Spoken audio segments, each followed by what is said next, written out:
Ooh, it's cold in here. Got the heater on. What's going on, boys? It's Canadian land. It's like, it got down to 1 degree last night. You don't know what that is. Well, freezing for you is 32, so it got down to like 34 degrees maybe, something like that. Anyways, you can see that we left an entire mess in this garage. And you can see that there's cat litter beside the car. And the clear stuff there on the floor is the oil to the engine. So that's our Moroso pan, shit the bed. I'm not looking forward to taking that off. So what we're gonna do is we're gonna clean up the garage a little bit, and then before we get into that, I took on a little side project here. So what we have is someone local to me gave me this aluminum piping to take up, and I love taking on side projects because it's like free welding practice for me. And once we get into this, we'll talk about some of the hurdles that we have to overcome and how we're gonna do it. And yeah, so first things first, camera gets put down, garage is cleaned. And make sure to subscribe, man. Garage is semi-tidied up. That's about as good as it's gonna get today. Now let's get into the meat and potatoes while you're here. So what we have here is just some, it's actually 2 mil charge piping, which is thicker than the eBay stuff that I'm used to. So I'll have to use a bit more amps there.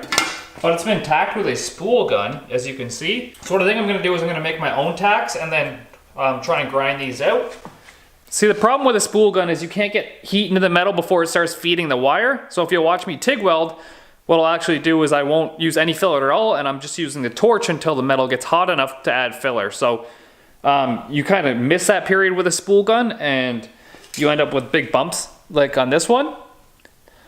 So I'm gonna go around, I'm gonna clean it up first, and I'm gonna lay my own tacks, and then hopefully grind down a lot of these bigger ones. Also, I have to change out my Fupa cup, because you can't use this style cup with aluminum. It just doesn't work right. It's only for stainless steel. So, I mean steel itself, not stainless. Awkward.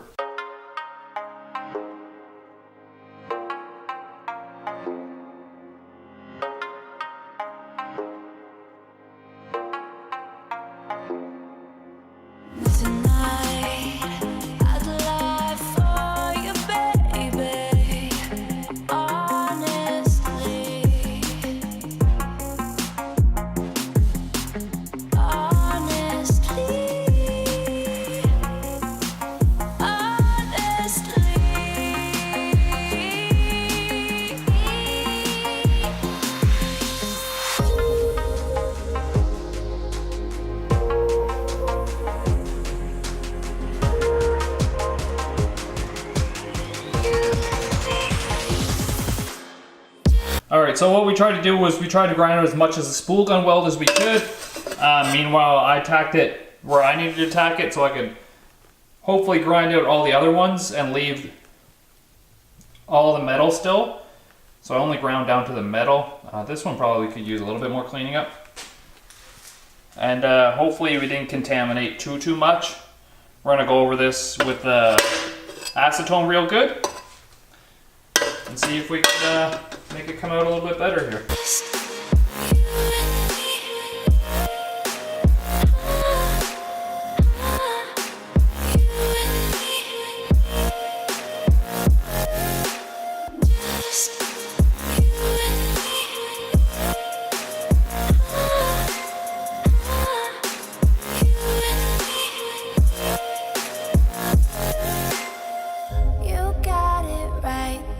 We had a bit of an issue with some holes. Like, we're at it going good here. It was like good gap and everything, and then you would move and you would hit a spot where there was a weld before. You could see the contamination there, and then a couple of holes on the backside as well.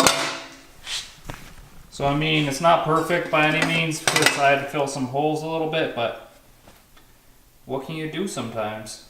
So we got our second one done here. This one turned out a little bit better because the gaps were a little bit better. I left a little tear right there, that's my bad. But for the most part, yeah, and then this bung that welded on too. Now we did want a bead put at the end for boost coupling, but it turns out that these pliers specifically, also my favorite pliers for doing like those butt connectors, those things, yeah. These ones specifically are excellent for making a bead at the end. You see this little piece that goes up into the insulated piece there? Well, that on the end of this, like this, makes the most excellent bead ever. So that's what I'm gonna do now. So it's just like this. Mambo on number 5.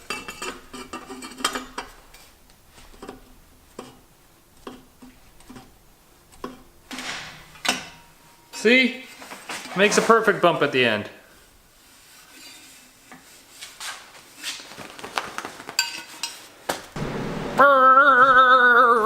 Back to regular programming. We have the car in the air. We're gonna see, oh my god, look at all the oil out of the side of it. We're gonna see if this oil pan will come down without having to remove the engine. It does look like there's a lot of room between the engine and the K-member. Yeah, the pan and the K-member, so we'll see about that. Oh my god, look at my hairs. Also, the heater's on because it's like minus 40 in Canada right now. It's actually 2 degrees, but feels like minus 40. So we'll get underneath here. As you can see, between the pan and the K-member there, it looks like there's a lot of space. So hopefully we can just drop it straight down and then pull it out. Pull it out. We're gonna pull the filter, we'll cut that apart to see if there's any metal in there. But remember when we conveniently placed our oil filter? Right there? Yeah, good idea, Kyle. That was great. Not sarcasm, actually good idea.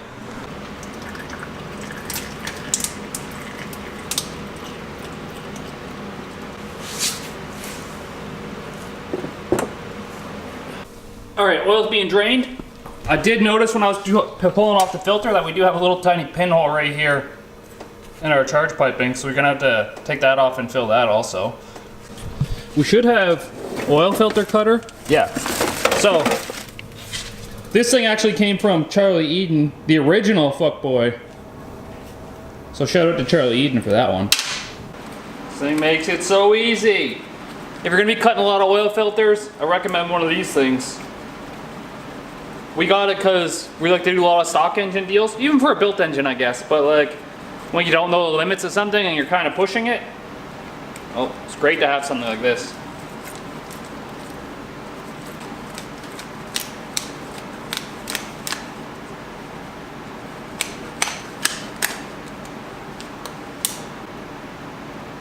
There's a little bit of shiny in here. Let's see. You see it? Well, that's not good. You guys just see what happened, right? I was like, oh my god, lots of shiny metal in there. We literally just cut this off with this thing too. So, maybe that's where shiny came from. Stupid Kyle. We're gonna need a knife and a vise.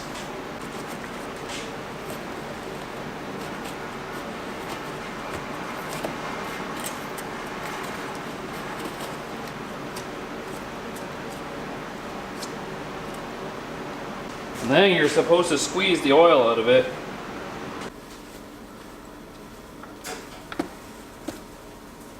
I mean, there's definitely little chunks of stuff in there.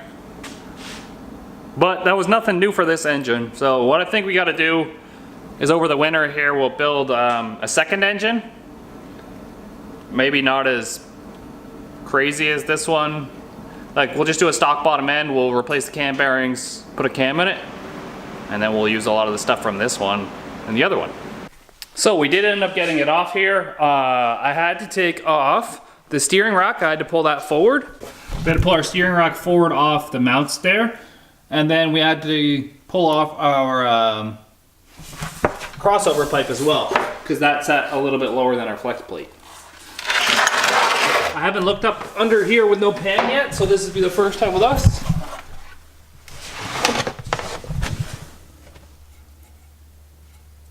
We got some gunk. That looks like steel wool on our friggin' pickup tube. Alright, so we do have some chunky metal in our oil pan here. Who knows what that's from? I don't even care. There's like 2 weeks left of this season, so we're just gonna get this running again and nuke this motor and we'll build another one. Whatever. We've already had it out too many times. But here's the thing. Our pan is actually leaking right. Oh my god, is it leaking here too? It is leaking right here as well.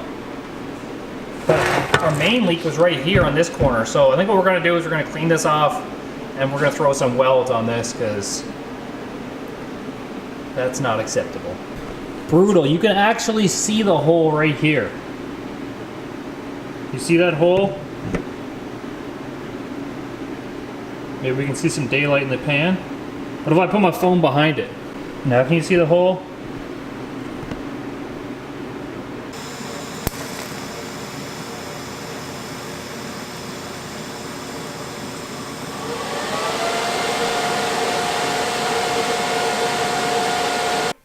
Well, that was a ton of work for like 2 seconds worth of welding.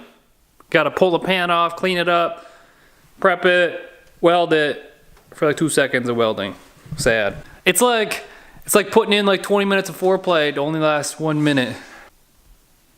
That's where the little hole was. That's what we filled.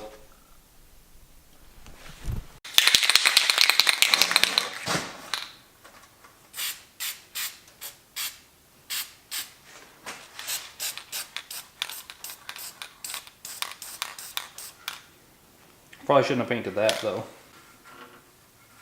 Damn! And shit. Oh wait, we're zooming in big time. Brought the little C's though. And a broken tube for the neon. Because I do burnouts. Yeah, I don't know how you broke that on a burnout. Second gear dumped it and held it. He brought me this tube because he broke it doing a burnout. It's already been welded once, but the way it broke like right on the weld. So this is probably some shit like pipe. It was fixed by Garrett because it had pinholes. Yeah, but the way it broke is like there's teeth everywhere on this pipe, and it kind of fits up perfectly exactly where it needs to be. So now I don't got to mess around with the angles and stuff. This time nothing is out of line. You know I'm wasted thinking about it. You got it right this time. Nothing. Damn! Plater pipe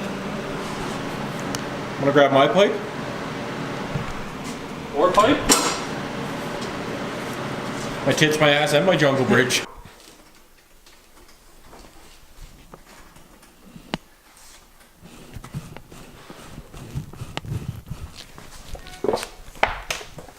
Nailed it.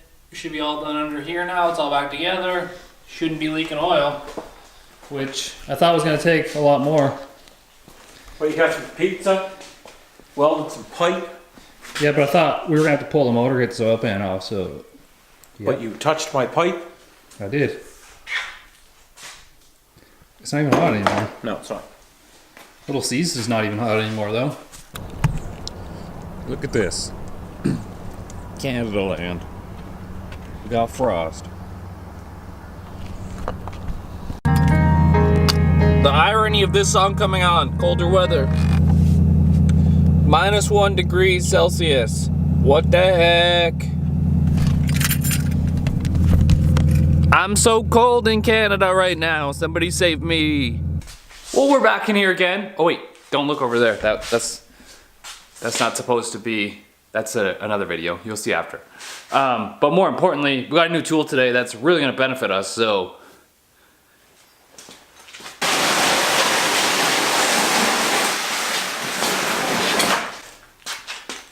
you can't see it. Damn it. So I think I might. So we'll set up this bandsaw, and then I think we're gonna attack some more on this. I want to take it for a drive again. So we did buy some oil to replace the stuff that we just took out to replace our pan. And since you've seen earlier that it was -2 degrees out, we did get some antifreeze as well for this engine. Right now our coolant lines still are just hanging here, like for our heater core. And then this one just has a big loop line in it, so we're not really getting coolant inside, so we can't go too far because it'd be too cold. I still didn't come up with a solution on how I want to hook up those heater hoses without pulling the water pump off and welding some fittings on it, so it's kind of just staying like that for now. Is out of line. You know I'm wasted thinking about it. Tonight, I'd lie for you, baby. Honestly,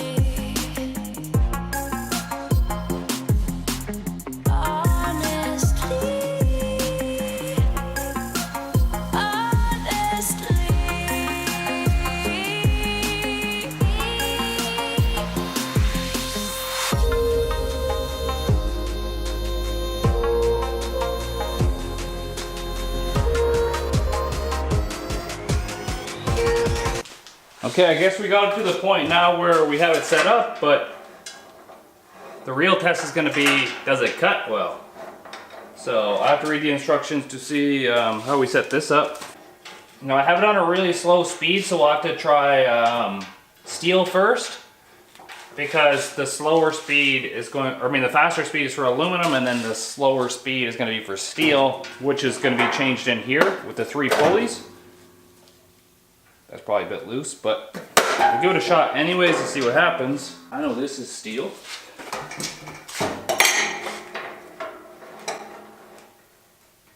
You're getting cut.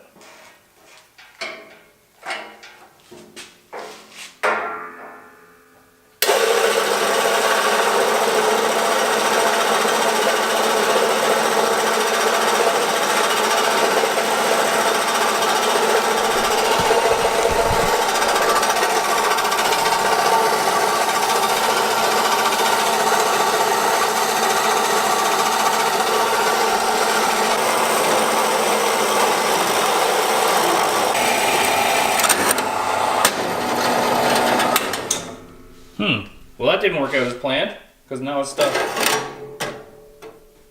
Maybe I didn't clamp my piece tight enough. Normally it's supposed to go down and then click this off by itself, and then it shuts off, but it did not do that this time. So maybe a bit of a trial and error here to get it right. Yeah, it didn't cut all the way through, but as you can see, a lot less cleanup on the inside. And we're not stinking out the garage by cutting metal, and also it's not even that hot. So it's gonna be a lot easier to work with, a lot easier for pie cuts. Overall, great purchase, I think, as long as we can get it to work right. We'll see when we start using it. I will be using it on this Honda, just throwing it out there. Okay, now back to working on our Mustang. Filling it with oil so all my metal shavings can be lubricated.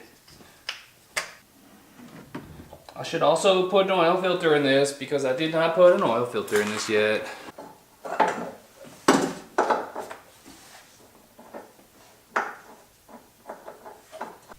And around here, we only use whatever's on sale. You'd think I'd put some in first and then check to see if it's leaking on the floor and not pour it all in without checking underneath.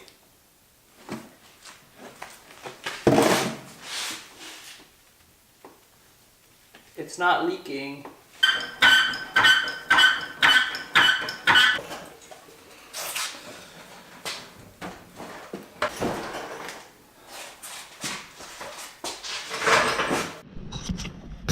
All right, so we're in the car here now. I'm just gonna open the Holley HP. My seatbelt's not on. So last time I fired it up with our new throttle body, the bolts actually weren't tight, so that was my bad. So what I think I'm gonna do is see if it'll just fire up to start, which means we're still jumping the wire.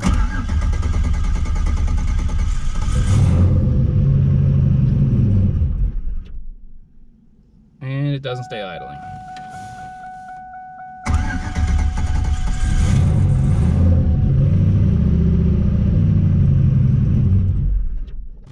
Let's go adjust that throttle body and see what happens.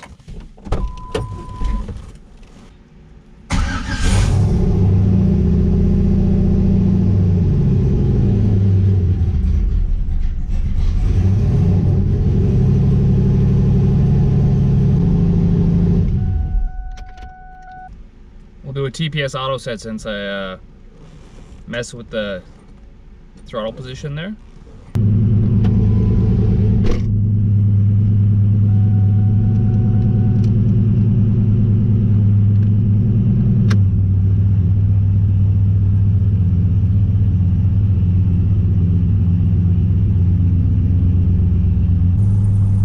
Steering wheel is actually completely upside down. When I took the steering linkage off, I didn't put it on right.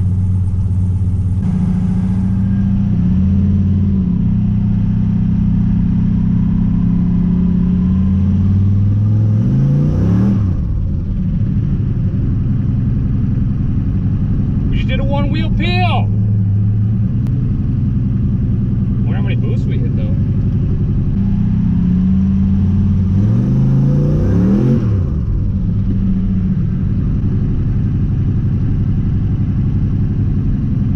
Keep spinning our one tire. Just gonna see if our brakes will hold enough that we can like kind of brake boost it.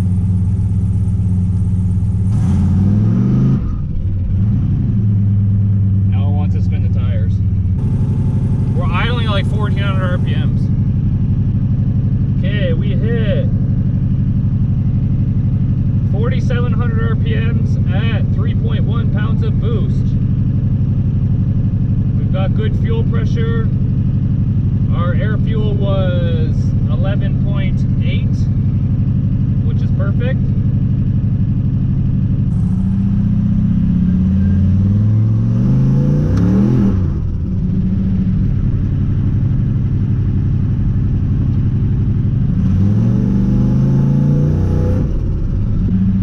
I smell a bit of oil burning off. It's good.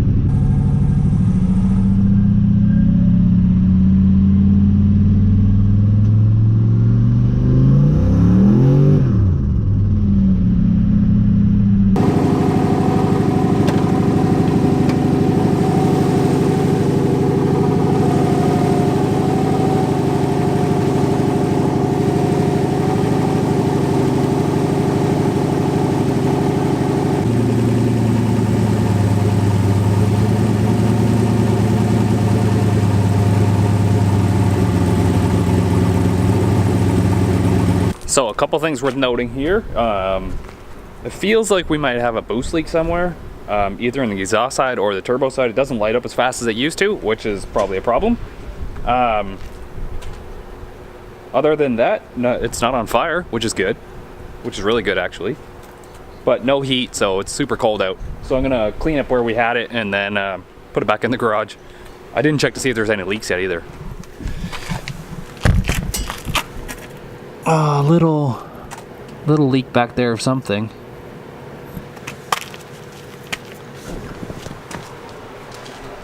Maybe one of our oil lines here isn't tight. It's like, looks like where it's coming from. One of our oil relocation lines.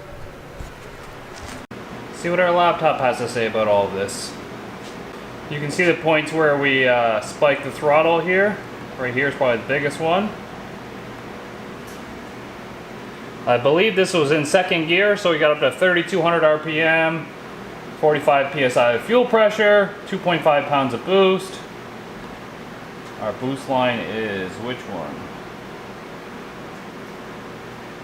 So at 4,000 RPM, we only made it to 4 pounds of boost, which I believe we were hitting more last time, and I believe there's an 8-pound spring in that wastegate. So I'm thinking we might have some sort of boost leak issue somewhere, whether it be on the hot side, like the crossover pipe, or whether it be on the cold side.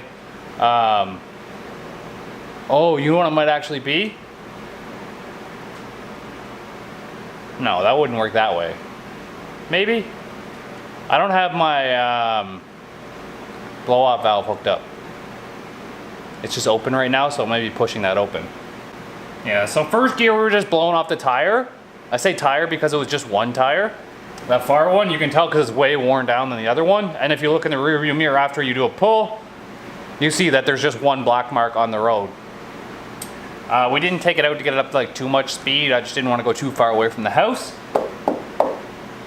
And but everything looks good. The oil pressure, the sensor might be wacky because it's showing 90 pounds here and 55 pounds at cruise. And the oil's warm, so maybe I have something messed up there. Whether I still have my old settings in or not. We got to 4,500 RPM in first gear at full throttle. It makes like 3 pounds of boost, blowing the tires off. Our target air fuel is 11.5. We're hitting 11.4. How many degrees of timing is this? 10 degrees of ignition timing. So it's really conservative on all accounts. It's just got 91 octane in it.